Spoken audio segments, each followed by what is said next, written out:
Quiero que te imagines la siguiente situación. Son alrededor de las 9 pm del 30 de octubre de 1938. Estás sentado o sentada en tu sala, junto a una radio vieja y hasta hace no mucho escuchabas tu programa favorito, el cómico show de Edgar Bergen y Charlie McCarthy. Pero como parte de la pausa correspondiente del programa ponen una canción, una no muy buena, no te interesa. Entonces te propones sintonizar una estación más interesante mientras dura la pausa. Recuerda que es 1938, no existen los teléfonos celulares y mucho menos internet, por lo que el medio de entretenimiento más interesante sigue siendo la radio, además de ser el medio de comunicación para noticias más creíble de la época. Bueno, entonces estás cambiando las estaciones, no parece haber nada interesante hasta que de pronto escuchas esto. Now nearer home comes a special bulletin from Trenton, New Jersey. It is reported that at 8:50 p.m. a huge flaming object, believed to be a meteorite, fell on a farm in the neighborhood of Grover's Mill, New Jersey, 22 miles from Trenton. The flash in the sky was visible within a radius of several hundred miles, and the noise of the impact was heard as far north as Elizabeth.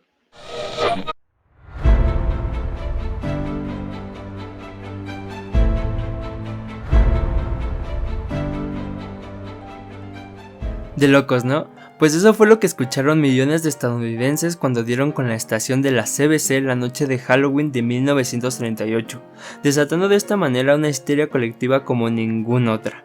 Pero para entender mejor la historia, regresemos un poco atrás.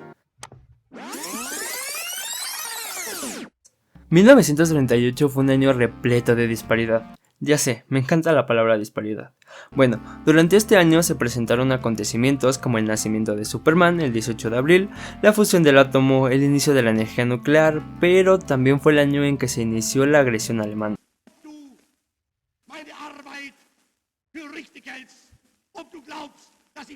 Acontecimiento que posteriormente escalaría hasta la Segunda Guerra Mundial.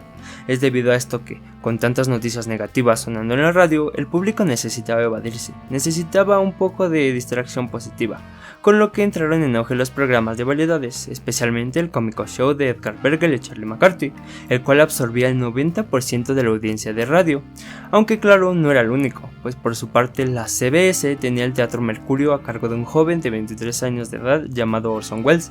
En dicho espacio se transmitía semanalmente adaptaciones de una hora de las obras clásicas, y fue justo la noche de Halloween de 1938 que se dio el pretexto perfecto para la adaptación de la mítica novela de Herbert George Wells, La Guerra de los Mundos, que para quien no lo sepa es una novela muy conocida escrita en 1898 por el inglés Herbert, donde narra lo que sería la primera visita marciana a la Tierra, una visita no muy amigable, una invasión de hecho.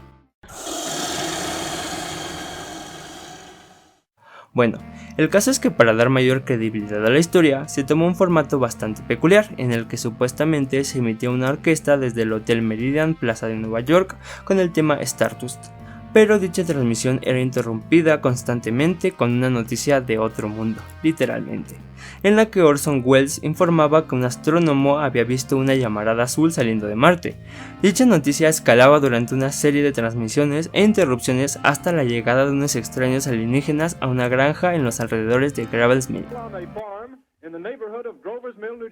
Claro que al principio del programa se advertía que esta transmisión se trataba de una dramatización basada en la novela del autor británico que ya mencioné. Sin embargo, para que la situación se diera como pasó, sucedió un fenómeno de lo más interesante, y es que se produjo el primer caso de zapping colectivo conocido en la historia. Una gran parte de los estadounidenses que conformaban a los radioescuchas de la época se encontraban disfrutando del show de Edgar Bergen y Charlie McCarthy, pero justo se hizo una pausa en el programa en un momento clave. Y como la mayoría de las personas que sintonizaban esa estación estaban ahí por la comedia que producía y no por la música en sí, decidieron cambiar de estación. Y vaya sorpresa que la gran mayoría llegó sin contexto a la CBS justo cuando se estaba narrando la parte que puse en un principio, que la pondré una vez más aquí para que se imaginen la situación. Now nearer home comes a special bulletin from Trenton, New Jersey. It is reported that at 8:50 p.m. a huge flaming object, believed to be a meteorite, fell on a farm in the neighborhood of Grover's Mill, New Jersey, 22 miles from Trenton. The flash in the sky was visible within a radius of several hundred miles, and the noise of the impact was heard as far north as Elizabeth.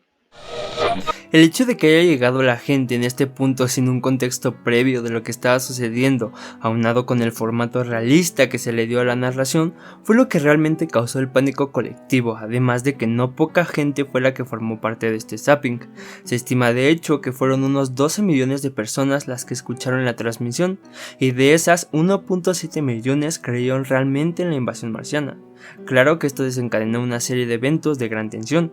Por ejemplo, unos lugareños de Groves Mill, que fue el lugar donde supuestamente había aterrizado los alienígenas, dispararon con armas de fuego al tanque de agua de su ciudad, creyendo que se había transformado en una máquina de guerra marciana gigante. Y entre denuncias y llamadas a la policía para saber lo que estaba pasando, se sabe una historia muy cómica de un hombre que fue indemnizado por el mismo Orson Welles con el pago de unos zapatos a los que, según dijo el hombre, había renunciado para poder pagar un billete de tren y huir de la invasión alienígena. Al final, luego de muchas quejas y llamadas de felicitaciones por el increíble trabajo que la CBC había hecho al adaptar este clásico, la adaptación termina con la muerte del reportero en la azotea del estudio de la Columbia Broadcasting de Nueva York a causa de los gases alienígenas.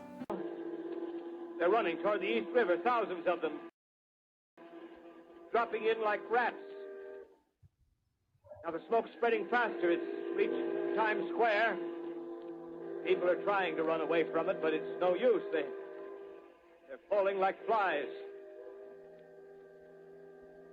Now the smoke's crossing 6th Avenue, 5th Avenue, 100 yards away. It's 50 feet. Y claro, como era de esperarse, la noticia no tardó en difundirse en todos los periódicos del 31 de octubre, con títulos en primera plana como Falso boletín de guerra difunde terror por todo el país. Obra radiofónica aterroriza a la nación. Oyentes de radio entran en pánico, confunden un drama bélico con una crónica real. Entre muchas otras. Pero no todo fue malo, ya que Orson Welles, que nunca negó su participación, sino que aceptó con orgullo la gran controversia que se levantó respecto al tema, de hecho le dio un gran impulso que reforzaba su gran talento como contador de historias y excelente director de cine. Sin duda alguna, la adaptación de Guerra de Mundos y lo que produjo en la comunidad estadounidense de radioescuchas fue un evento histórico que nos dejó ver el poder que tienen los medios de comunicación frente a las masas, y a quien incluso acusa a este de ser el primer precedente de las fake news o la creciente tendencia hacia la posverdad moderna, aunque sin duda ese nunca fue el objetivo principal de la obra. En cuanto a lo que a mí respecta, este acontecimiento nos hizo darnos cuenta de la frágil línea que existe entre la ficción y la realidad, y cómo las historias pueden llegar a ser tan reales como la forma en que son contadas y como la forma en que el que las recibe las interpreta, así como que siempre una historia bien hecha puede levantar emociones fuertes. Pero bueno, ustedes queridos bibliófilos, ¿qué opinan de lo sucedido el 30 de octubre de 1938? ¿Alguna vez han leído el emblemático libro de la Guerra de los Mundos? Si es así, ¿qué les pareció? No olviden darnos su opinión en los comentarios y tampoco olviden suscribirse a este canal donde hablamos sobre literatura, filosofía, acontecimientos históricos interesantes relacionados con el mundo de los libros, entre otras cosas. Sin más por el momento, me despido y les pido que por favor sigan leyendo.